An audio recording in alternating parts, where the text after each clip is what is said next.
Encounter, ഇത് ഞാൻ അതിനോട് ചേർന്ന് ദൈവവുമായിട്ടുള്ള നമ്മുടെ ആദ്യ എൻകൗണ്ടർ എപ്പോഴും ശക്തമായിരിക്കും. അപ്പൊ അതുകൊണ്ട് അതെന്നാന്ന് ചോദിച്ചു കഴിഞ്ഞാൽ ഈ ലൗകികതയിൽ നിന്നും അതിഭൗതികതയിലേക്കുള്ള ഒരു ചുവടുമാറ്റമാണ്. അതത്ര ലളിതമായിരിക്കണമെന്ന് നിർബന്ധമില്ല. അത് ചിലപ്പോൾ ഇരിക്കുന്നിടം, അല്ലെങ്കിൽ ഒന്നാം നൂറ്റാണ്ടിൽ പെന്തിക്കോസ്ത് നാളിൽ എന്താ സംഭവിച്ചിരിക്കുന്നത്? പെന്തിക്കോസ്ത് നാളിൽ പരിശുദ്ധാത്മാവ് മേൽ വന്നപ്പോൾ അവരിയ്ക്കുന്നിടം തന്നെ കുലുങ്ങിയെന്ന് പറഞ്ഞിരിക്കുന്നത്. അവരിരുന്ന് കുലുങ്ങണം എന്നുള്ളതല്ല പറഞ്ഞിരിക്കുന്നത്, ഈവൻ അവരിയ്ക്കുന്നിടം തന്നെ കുലുങ്ങിപ്പോയി. കാര്യം അതുപോലെയുള്ള ഒരു ഡൈനമിക് പവർ അവരുടെ മേൽ വരുന്നതാണ് നമ്മൾ കാണുന്നത്. അങ്ങനെ ഒരു ഡൈനമിക് പവർ ഓരോരുത്തരുടെ ജീവിതത്തിൽ, പെന്തിക്കോസ്ത് നാളിൽ 2000 വർഷം മുമ്പ് നടന്നത് മാത്രമല്ല പറയുന്നത്, നമ്മുടെ ജീവിതത്തിലൊക്കെ പരിശുദ്ധാത്മാവിന്റെ അത്തരത്തിലുള്ള ഒരു പ്രകാശനം ഉണ്ടാകുന്ന സമയത്ത് ആ എക്സ്പ്രഷൻ, ഫിസിക്കൽ എക്സ്പ്രഷൻ വളരെ വളരെ ശക്തമായിരിക്കാം.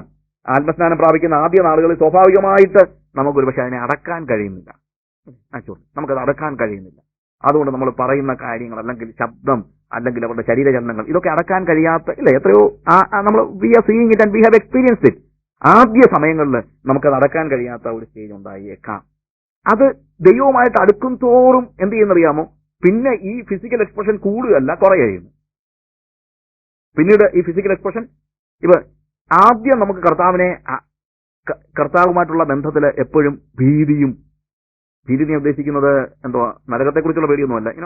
ദൈവത്തിൽ അടുക്കാനായിട്ട്. കാര്യം നമ്മൾ അന്ധകാരത്തിൽ നമ്മൾ പെട്ടെന്ന് ലൈറ്റ് എല്ലാം ഓഫ് ചെയ്തിട്ട് പെട്ടെന്ന് നമ്മൾ ഒരു ലൈറ്റ് ഇട്ട് കഴിയുമ്പോഴത്തേക്ക് നമുക്ക് വെളിച്ചത്തെ നോക്കാൻ കഴിയാത്തതുപോലെ നമ്മളുടെ ഈ ഭൗതിക ലോകത്തിൽ നിന്ന് ആത്മലോകത്തിലേക്ക് പ്രവേശിക്കുന്ന ആദ്യ സന്ദർഭത്തിൽ ഒരു 20,000 വാട്ട്സ് ലൈറ്റ് കാണുന്നത് പോലെയുള്ള ഒരു പ്രശ്നം ദൈവവുമായിട്ടുള്ള ഫസ്റ്റ് എൻകൗണ്ടറിൽ ഉണ്ടാകാനുള്ള പോസിബിലിറ്റി കൂടുതലാണ്. അതുകൊണ്ട് അബ്രഹാമും ദൈവവുമായിട്ട് സംസാരിക്കുന്ന ആദ്യത്തെ ഒരു സമയം, ആദ്യത്തെ 12-ാം അധ്യായത്തിൽ കർത്താവ് അവനുമായിട്ട് സംസാരിക്കുന്നുണ്ട്. എന്നാൽ ദൈവം ഇറങ്ങി വരുന്ന 15-ാം അധ്യായത്തിൽ അവിടെ അതിന്റെ 12-ാം വാക്യത്തിൽ കാണുന്നത് ഭീതിയും അന്ധതമസും അവന്റെ മേൽ വീണെന്ന്. ഭീതിയും അന്ധതമസും അവന്റെ മേൽ വീണു.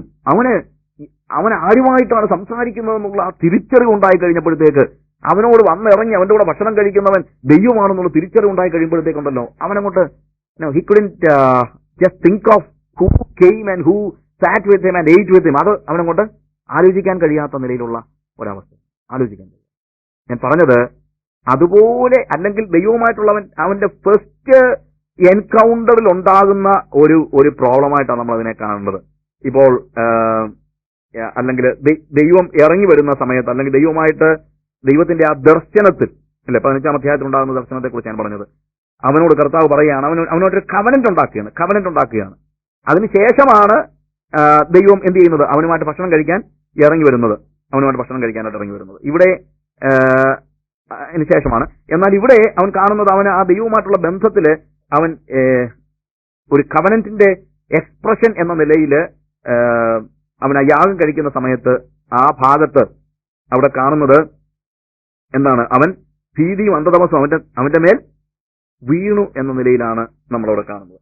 പിന്നെ നമ്മൾ മോശയെ കുറിച്ച് പറയുമ്പോഴത്തേക്ക് ഒരു സ്നേഹിതനോട് എന്നതുപോലെ ദൈവം മോശയോട് സംസാരിച്ചു, സമാധാനം കൂടാതെ. പക്ഷെ ആദ്യം മോശ ദൈവത്തെ കാണുമ്പോഴോ, പുറപ്പാട് ദിവസം 3-ാം അധ്യായം അതിന്റെ 6-ാം വാക്യത്തിൽ ആദ്യം ദൈവവും മോശയും തമ്മിലുണ്ടാകുന്ന ഫസ്റ്റ് എൻകൗണ്ടറിൽ മോശ ദൈവത്തെ നോക്കാൻ ഭയപ്പെട്ട് അവന്റെ മുഖം മൂടി എന്ന് എഴുതിയിരിക്കുന്നു. That is the beginning. അപ്പോഴ് അബ്രഹാം പിന്നീട് അറിയപ്പെടുന്നത് തന്നെ എന്താണ്? ദൈവത്തിന്റെ സ്നേഹിതൻ എന്നാണ്. മോശയോട് ദൈവം ഒരു സ്നേഹിതനോട് എന്നതുപോലെ സംസാരിക്കുന്നുണ്ട്. എന്നാൽ ഇവരുടെയും ജീവിതത്തിന്റെ ആദ്യ സന്ദർഭത്തിൽ ദൈവവുമായിട്ടുള്ള ഫസ്റ്റ് എൻകൗണ്ടർ ശക്തമായിരുന്നു എന്ന് തന്നെയാണ് നമുക്ക് മനസ്സിലാക്കാൻ കഴിയുന്നത്. ഇനി ഈ പക്വതയെ പ്രാപിക്കും തോറും ഒരുപക്ഷെ ആ ഫിസിക്കൽ എക്സ്പ്രഷൻ കുറഞ്ഞു വന്നേക്കാം. എന്നാൽ പക്വത പ്രാപിച്ചവര് മറ്റുള്ളവരുടെ അപക്വസ്ഥിതിയെ മനസ്സിലാക്കാനൂടെ തയ്യാറാകണമെന്നുള്ളതാണ് ഞാൻ പറയുന്നത്. ചിലപ്പോൾ പക്വത പ്രാപിച്ച ആളുകൾ കാണും, അവർ മറ്റുള്ളവരെ കുറ്റം പറഞ്ഞിട്ട് കാര്യമില്ല, അത് കുറ്റം പറയാനും പാടില്ല. അപ്പൊ ഞാൻ ഈ 1 ശമൂവേലിന്റെ പുസ്തകം 1-ാം അധ്യായം 1 ശമൂവേലിന്റെ പുസ്തകം 19-ാം അധ്യായം വായിക്കുമ്പോഴത്തേക്ക് ദാവീദിനെ കൊല്ലാൻ ശൗല് കുന്തം ചാണ്ടി ദാവീദ് അവിടെ നിന്ന് ഓടി രക്ഷപ്പെടുകയാണ്. അവൻ ഓടി ചെല്ലുന്നു. അതിന്റെ 18-ാം വാക്യം നമ്മൾ കാണുന്നത്, അവൻ ഓടി ചെല്ലുന്നു ശൗലിന്റെ അടുത്താണ്. ശൗലിൽ നിന്ന് രക്ഷപ്പെടാനായിട്ട് അവൻ എന്ത് ചെയ്യുന്നു? ഓടി രക്ഷപ്പെട്ട് എവിടെ ചെല്ലുന്നു? ശമൂവേലിന്റെ അടുത്ത് ചെല്ലുന്നു. ശമൂവേലിന്റെ അടുത്തല്ല അവൻ എവിടെ ചെല്ലുന്നത്? കാര്യം അവൻ ആകെപ്പാടെ ആശ്രയിക്കാനുള്ള ഒരേ ഒരു വ്യക്തി ശമൂവേലാണ്. അവന് വേറെ എവിടെ ആശ്വാസം ലഭിക്കുന്നത്? ശമൂവേൽ എന്താ ചെയ്യുന്നറിയാം? ശമൂവേൽ ഉടനെ യോഗം വിളിച്ചു കൂട്ടുന്നതാണ്. നമുക്ക് അല്പസമയം ഇരുന്ന് പ്രാർത്ഥിക്കാം. നമ്മളാണെങ്കിലും ചെയ്യുന്ന അതേ കാര്യം തന്നെയാണ്. ശമൂവേല് അവന്റെ ശിഷ്യന്മാരെയും എല്ലാവരെയും വിളിച്ചു കൂട്ടി ഒരു യോഗം വിളിച്ചു കൂട്ടി. നമ്മൾ ശ്രദ്ധിച്ചിട്ടുണ്ടെന്ന് അറിയത്തില്ല. എന്നിട്ട് എന്താ സംഭവിക്കുന്നത് അറിയാമോ? ശമൂവേൽ അവിടെ പ്രാർത്ഥിച്ചുകൊണ്ടിരിക്കുമ്പോൾ എല്ലാവരുടെ മേലും ആത്മാവ് വന്നു. എല്ലാവരും പ്രവചിച്ചുകൊണ്ടിരിക്കുകയാണ്. ശൗൽ എന്ത് ചെയ്യുന്നു? ആളുകളെ പറഞ്ഞു വിട്ടു ശൗലിനെ ദാവീദിനെ പിടിച്ചുകൊണ്ട് വരാൻ. അവിടെ ചെന്ന് കഴിഞ്ഞപ്പോഴത്തേക്ക് എന്താണ്, ഇവർ യോഗത്തിന് കയറിയിരുന്നു, അവരും ആത്മാവിലായി ഇല്ലേ?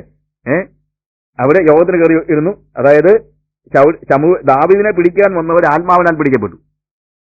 ദാവീദിനെ പിടിക്കാൻ വന്നവർ ആത്മാവിനാൽ പിടിക്കപ്പെട്ടു. അടുത്ത ഗ്രൂപ്പിനെ അയച്ചു, അവരും യോഗത്തിനകത്ത് കയറിയിരുന്നു, അവരും ആത്മാവിലായി. അടുത്ത കൂട്ടിനെ അയച്ചു, അവരും യോഗത്തിനകത്ത് കയറി, അവരും ആത്മാവിലായി ഇല്ലേ? വാക്യങ്ങളൊക്കെ വായിച്ചു നോക്കിയാൽ കയറി, ഈ ഭാഗങ്ങളൊക്കെ പിന്നെ എപ്പോഴും പോയി വായിച്ചാൽ മതി.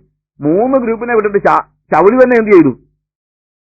ശൗലി ചെന്ന് ഈ പാട്ട് നോക്കിയിട്ട് കഴിഞ്ഞപ്പോൾ അവനും പഴയ ഓർമ്മയൊക്കെ വന്നു. അവനും എന്ത് ചെയ്തു? അവനും അതിനകത്ത് കയറി, അവനും എന്തായി? പ്രവചിക്കാനായിട്ട് തുടങ്ങുന്നു. അപ്പൊ ഞാൻ ഇവിടെ കാണുന്ന കാര്യം എന്നറിയാമോ? ശമൂവേലിന്റെ അടുത്ത് 18-ാം വാക്യത്തെ നമ്മൾ വായിക്കുമ്പോഴത്തേക്ക് അവിടെ ശമൂവേൽ അവർക്ക് നായകനായി പ്രവചിച്ചുകൊണ്ടിരുന്ന പറയും. അതായത് തപ്പും വീണയും കിന്നരവും എല്ലാം ഉള്ള ഈ ശിഷ്യന്മാരുണ്ടല്ലോ, ഈ ശിഷ്യന്മാരുടെ കൂട്ടത്തിലിരുന്ന് ഈ കയ്യടിയൊക്കെ കണ്ടുകൊണ്ടും കേട്ടുകൊണ്ടും ശമൂവേൽ എന്ത് ചെയ്യുകയാണ്? പ്രവചിക്കുകയാണ്. എന്തുകൊണ്ടാ? ശമൂവേൽ ഇതൊന്നും ഇല്ലെങ്കിലും പ്രവചിക്കാൻ അറിയാൻ വയ്യാത്ത ആളൊന്നുമല്ല. പക്ഷെ ശമൂവേൽ അപക്വരായ അല്ലെങ്കിൽ ആ ബിഗിനിങ് സ്റ്റേജിലുള്ള അവന്റെ ശിഷ്യന്മാരുടെ മനസ്സിനെ മാനിക്കുകയും, എടാ ഇതൊന്നുമല്ല, ഞാൻ പ്രവചിക്കുന്നത് നീ കണ്ടിട്ടുണ്ടോ? ഞാൻ ചുമ്മാ നിന്ന് മുഖത്ത് നോക്കി പറയുന്നത് കേട്ടിട്ടില്ലയോ എന്നൊന്നും ശമൂവേൽ എന്ത് ചെയ്യുന്നില്ല, ചോദിക്കുന്നില്ല. ശമൂവേൽ പറയുന്നതൊക്കെ നിനക്കൊരു പക്ഷേ കോൺസെൻട്രേഷൻ വേണ്ടി അത് വേണമായിരിക്കും. എന്നാൽ കുഞ്ഞുങ്ങളെ, ആത്മാവിൽ വളരേണ്ടത് ആവശ്യമാണ്. നമുക്ക് കൈ അടിച്ച് പാട്ട് പാടാം, തമ്പേർ അടിക്കാം, എന്തോ വേണമെങ്കിൽ ചെയ്യാം. കാര്യം ആർക്ക് വേണ്ടി? ശമൂവേലിന് വേണ്ടി അല്ല ഇതൊന്നും. ആർക്ക് വേണ്ടിയാണ്?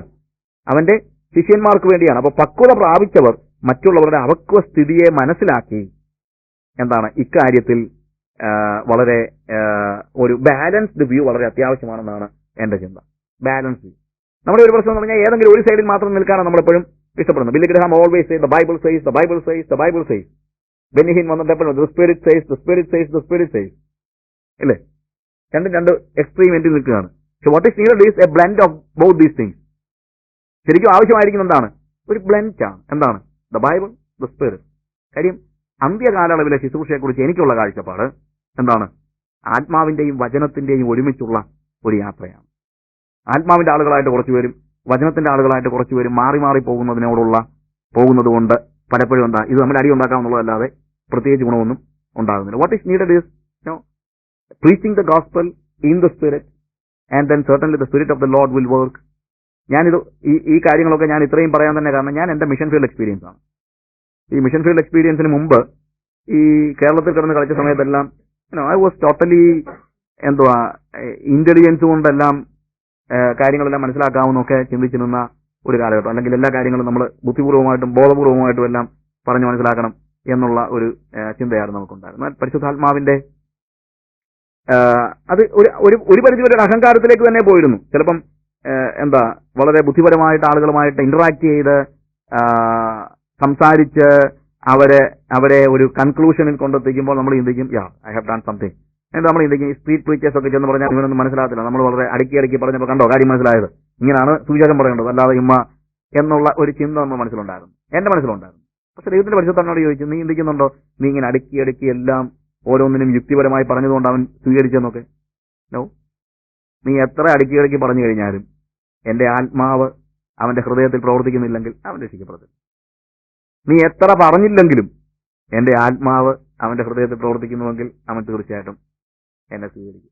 അതുകൊണ്ട് പരിശുദ്ധാത്മാവിൽ കൂടുതൽ ആശ്രയിക്കുവാൻ ഇത് ലേറ്റ് 80s ഞാൻ ഇങ്ങനെ ഒത്തിരി അപ്പോളജറ്റിക്സുമായിട്ട് നടന്നൊരു സമയവും എവിടെ ചെന്ന് കഴിഞ്ഞാലും ഈ വേദപുസ്തകവും Bible and science this and that evolution creation മറ്റേ മറിച്ചെന്ന് പറഞ്ഞുകൊണ്ട് ഇതല്ലാതെ വേറെ ഒന്നും നമ്മുടെ മനസ്സിൽ ഇല്ലായിരുന്നു. അങ്ങനത്തെ പുസ്തകങ്ങളുടെ ഒരു കെട്ടും കൊണ്ടാണ് നടക്കുന്നത് തന്നെ.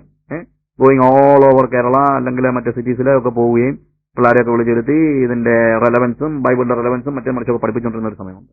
Then finally I understood that what is needed is the Holy Spirit, and the Spirit works, and the Spirit is interacting with people. പരിശുദ്ധാത്മാവ് ജനങ്ങളോട് ക്രിയ ചെയ്യുന്നതിന്റെ ആവശ്യകതയെക്കുറിച്ച് ബോധ്യമാവുകയും അങ്ങനെ ഗ്രാജുവലി ഒറ്റയടിക്കല്ല gradually I was yielding to the Holy Spirit, and that was a turning point in my life. And that's the reason why I say what is needed is a blend of the Word and the Holy Spirit. ദൈവത്തിന്റെ ആത്മാവും ദൈവത്തിന്റെ വചനവും തമ്മിലുള്ള ഒരു blend ആണ് വാസ്തവത്തിൽ ആവശ്യമായിരിക്കുന്നത്. രണ്ടും ഏതെങ്കിലും ഒരു സൈഡിൽ പോയി കഴിഞ്ഞാൽ തീർച്ചയായിട്ടും അത് പ്രയാസമാണ്, തീർച്ചയായിട്ടും പ്രശ്നമാണ്. കാരണം ഒരിക്കലും ഈ ആത്മാവിന്റെ നടത്തിപ്പ് മറ്റേ അങ്ങനെയുള്ള കാര്യങ്ങളിൽ മാത്രമായിട്ട് നമ്മൾ കോൺസെൻട്രേറ്റ് ചെയ്യുമ്പോഴുണ്ടല്ലോ നമ്മൾ ദൈവത്തിന്റെ ട്രൂത്തിൽ നിന്ന് മാറിപ്പോവുകയാണ്. we are going away from the truth of the Bible, the truth. നമ്മൾ കർത്താവിനെ ആരാധിക്കുന്നത് എങ്ങനെയാണ്? ആത്മാവിലും സത്യത്തിലും. അതിന് there is a deeper meaning there. എന്നാൽ സത്യവും ആത്മാവും എന്ത് ചെയ്യണം? ഒരുപോലെ പോകണം. What is truth? The word of God. സത്യത്താൽ അവരെ വിശുദ്ധീകരിക്കണമേ. എന്താണ്? നിന്റെ വചനം സത്യം ആകുന്നു. വായിച്ചിട്ടുണ്ടല്ലോ അല്ലേ? സത്യത്താൽ അവരെ വിശുദ്ധീകരിക്കണമേ.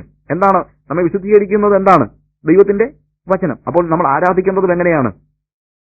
ദൈവത്തെ കർത്താവിനെ നമസ്കരിക്കുന്നവർ സത്യത്തിനും ആത്മാവിലും അവനെ നമസ്കരിക്കണം. സത്യത്തിനും ആത്മാവിലും. Deep and there is a deeper meaning there. I will tell it later. എന്നാൽ ഇവിടെ ഞാൻ പറഞ്ഞത് ഇതാണ്, പരിശുദ്ധാത്മാവിനെ കുറിച്ചുള്ള നമ്മുടെ ഈ പഠനത്തെ നമ്മൾ മനസ്സിലാക്കേണ്ട കാര്യം ഇതാണ്. പരിശുദ്ധാത്മാവിനെ കുറിച്ചുള്ള പഠനം എന്താണ്? ആത്മപ്രകടനങ്ങളിലല്ല നമ്മളിത് കൊണ്ടുപോകുന്നത്, എന്നാൽ വചനത്തിന്റെ ഒരു വരണ്ട നിലയിലുമല്ല. വചനം ജീവനായി തീരുന്നത്, ഞാൻ ആദ്യ ദിവസം പറഞ്ഞ കാര്യം അതാണ്. നമുക്ക് കാണേണ്ടത് അതാണ്. ദൈവത്തിന്റെ വചനം ജീവനായി തീരുന്നത് നമ്മൾ കാണുന്നു. ജീവനായി തീരുന്നത് കാണണമെങ്കിൽ ആത്മാവ് പ്രവർത്തിച്ചേ മതിയാകും. ആത്മാവാണ് അതിനെ വളർത്തുന്നത്, ആത്മാവാണ് അതിനെ കിളിർപ്പിക്കുന്നത്. അല്ലെങ്കിൽ ഇത് വരണ്ട അവസ്ഥയിൽ തന്നെ ആയിരിക്കും എന്നുള്ളത്. ദൈവത്തിന്റെ വചനത്തിന് വെള്ളം ഒഴിച്ചു കൊടുക്കുന്ന പോലെയാണ് ആത്മാവ്. നമ്മൾ വിത്ത് കിളിർക്കണമെങ്കിൽ എന്തോ വേണം? വെള്ളം ഒഴിച്ചു കൊടുക്കണം. എന്നതുപോലെ തന്നെ ദൈവത്തിന്റെ പരിശുദ്ധാത്മാവ് ആ രീതിയിൽ പ്രവർത്തിക്കുന്നതാണ് നമുക്ക് മനസ്സിലാക്കാൻ കഴിയുന്നത്. ഓക്കെ, ഇനി ആത്മാവും ശക്തിയും തമ്മിലുള്ള ബന്ധത്തെക്കുറിച്ച് ചില കാര്യങ്ങൾ പറയട്ടെ. ന്യായാധിപന്മാരിലെ ആത്മാവ് വന്ന് അവർക്ക് ശക്തി പകർന്ന് അവരെ അമാനുഷിക പ്രവർത്തികൾക്ക് പ്രാപ്തരാക്കിയതാണ് നമ്മൾ കാണുന്നത്, ഇല്ലേ?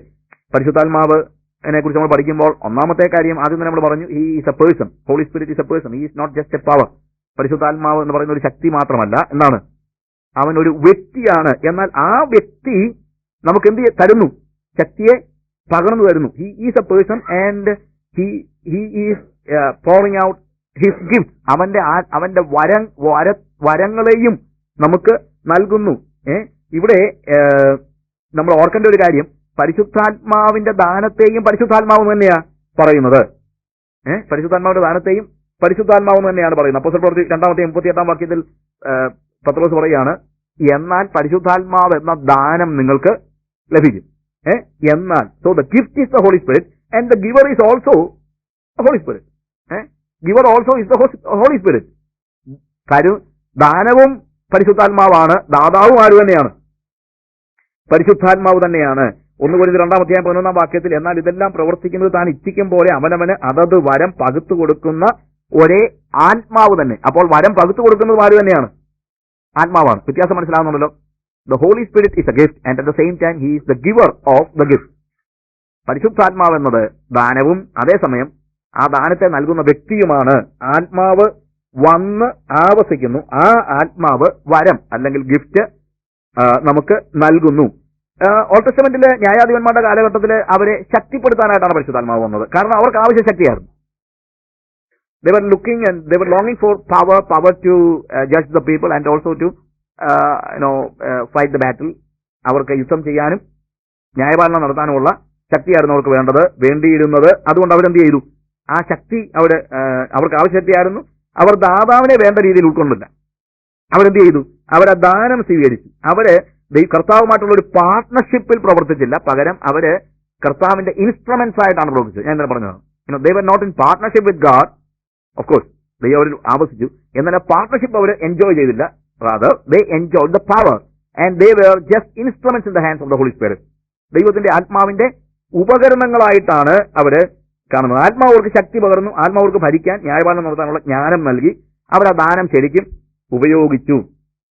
എന്നാൽ അവര് തങ്ങൾക്ക് വരം നൽകിയ ദൈവത്തെ പൂർണ്ണമായിട്ട് പിൻപറ്റുന്നില്ല. തങ്ങളുടെ ബുദ്ധിയെയും ധാരണകളെയും ദൈവാത്മാവിന്റെ ആലോചനയ്ക്കായിട്ട് അവര് കീഴ്പ്പെടുത്തി കൊടുക്കുന്നില്ല. തങ്ങളുടെ ഇച്ഛകളെ അവർ ദൈവേച്ഛയ്ക്ക് പകരം വെച്ചു. അവരുടെ ഇഷ്ടങ്ങൾ, അവര് ദൈവത്തിന്റെ ശക്തിയെ സ്വീകരിച്ചെങ്കിലും ഇഷ്ടങ്ങൾക്കും ഇച്ഛകൾക്കും അവരുടെ സ്വന്തമായ താല്പര്യങ്ങൾക്കും ധാരണകൾക്കും. ഗിദെയോന്റെ ധാരണ ഒരു വിഗ്രഹം ഉണ്ടാക്കി ദൈവത്തെ നമസ്കരിക്കാമെന്നുള്ളതായിരുന്നു അവന്റെ ധാരണ. അവൻ ആ ധാരണ മാറ്റാനായിട്ട് തയ്യാറായില്ല. അവൻ ദൈവത്തോട് യോജിച്ചില്ല, ഇത് ദൈവേച്ഛയാണോ എന്ന് അവന് തോന്നിയ കാര്യം അവൻ പറഞ്ഞു. അവന്റെ ധാരണകളെ അവൻ മുന്നിൽ വെച്ചു പരിശുദ്ധാത്മാവിന് പകരം. അതുപോലെ ഒത്നിയലിനെ സംബന്ധിച്ചിടത്തോളം അവന്റെ താല്പര്യം അല്ലെങ്കിൽ അവൻ പഠിച്ച കാര്യങ്ങൾ